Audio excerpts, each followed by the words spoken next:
Bismillahirrahmanirrahim. Assalamualaikum warahmatullahi wabarakatuh.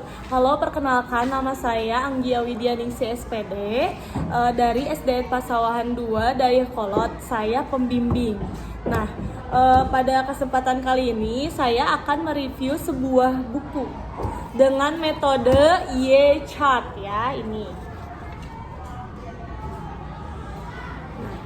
Buku yang saya review ini yaitu dengan judul Kisah Nyata 25 Nabi dan Rasul dengan penciptanya Cecep Ihsani SAG dan penerbitnya dari Dua Media. Nah, dalam buku ini terdapat beberapa kisah, yaitu ada 25 kisah Nabi di dalamnya. Nah, di sini saya akan mereview sebuah cerita yang berjudul, salah satu saja yang akan saya review, yaitu kisah Nabi Ilyas alaihissalam dengan menggunakan metode Y-chart. Metode Y-chart ini terdiri dari apa yang terlihat, apa yang terdengar, dan juga isi bukunya. Nah, yang terlihat yaitu dalam ceritanya adalah Nabi Ilyas alaihissalam yang soleh memiliki tekad untuk mengajak agar kaumnya tidak menyembah berhala. Dan yang terdengar dalam cerita ini yaitu Nabi Ilyas alaihissalam adalah seorang nabi yang taat kepada Allah Subhanahu wa taala, dan ia itu tidak jemu-jemu untuk mengajak dan selalu mengajak kaumnya untuk menyembah Allah Subhanahu wa taala. Nah, isi bukunya yaitu Nabi Ilyas alaihissalam merupakan nabi yang mengajak kaumnya untuk menyembah Allah Subhanahu wa taala. Karena pada saat itu kaum Nabi Ilyas alaihissalam mereka itu menyembah patung yang disebut Baal. Nah, Nabi Ilyas alaihissalam selalu dan senantiasa untuk mengajak kaumnya beribadah kepada Allah. Akan tetapi kaumnya tersebut malah membangkang dan mengejek Nabi Ilyas alaihissalam. Nah, pada suatu ketika Allah memberikan azab kepada kaum Nabi Ilyas alaihissalam ini dengan memberikan musim kemarau yang sangat panjang sehingga sulit ditemukan air. Bahkan selama kekeringan bertahun-tahun tersebut mereka tidak memiliki air setetes pun.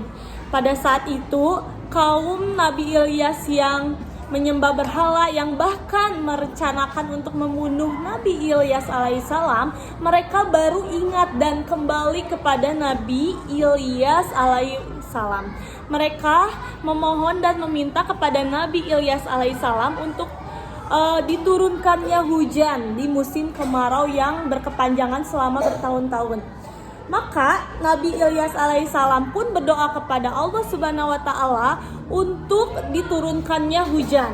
Nah, pada saat itu Allah mengabulkan permintaan Nabi Ilyas alaihissalam dan langsunglah turun hujan yang sangat deras. Nah, tidak hanya di situ ceritanya. Ternyata kaumnya tersebut setelah diturunkan hujan dan kehidupan kembali seperti semula, mereka malah tidak menyembah kepada Allah Subhanahu wa taala. Mereka tidak mendengar ajakan Nabi Ilyas alaihissalam. Yang jelas-jelas Allah